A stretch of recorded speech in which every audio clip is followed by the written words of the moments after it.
Соня появилась наша в солнечном лесу. Царя только вовсе не тихоня, здесь звери поболтать идут. Вот гляди, ползет колючий ежик, на спине у Сони белый гриб везет.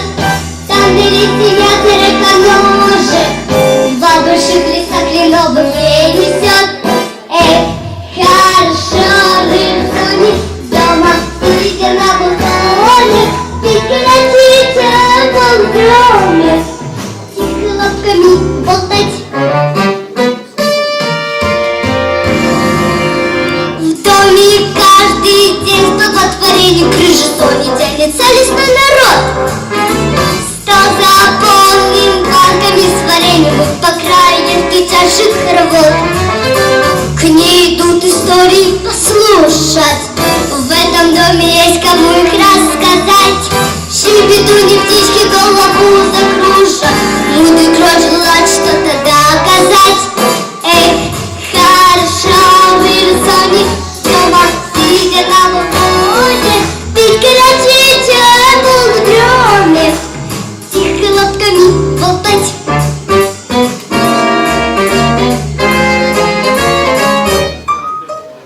Старый жук доложит о постройке муравейника на 20 тысяч мест.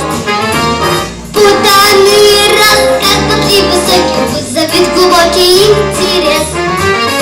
Не было самой рыжей Сони, про нее поведал серый воробей, что клевал всеношные ладони, спрыгнув вниз ко мне с черешневых ветвей. Эй, хорошо, рыжей Сони дома, сидя на балконе, в этом доме беззаботном. Так хочу побывать, так хочу побывать, так хочу побывать.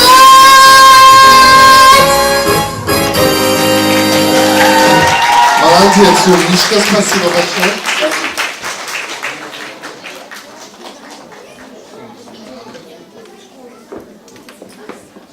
Хорошая.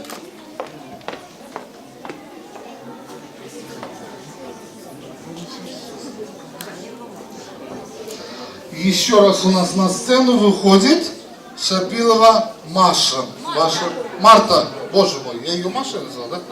Вы не слышали? Да. Шапилова Марта, пожалуйста, ваши аплодисменты.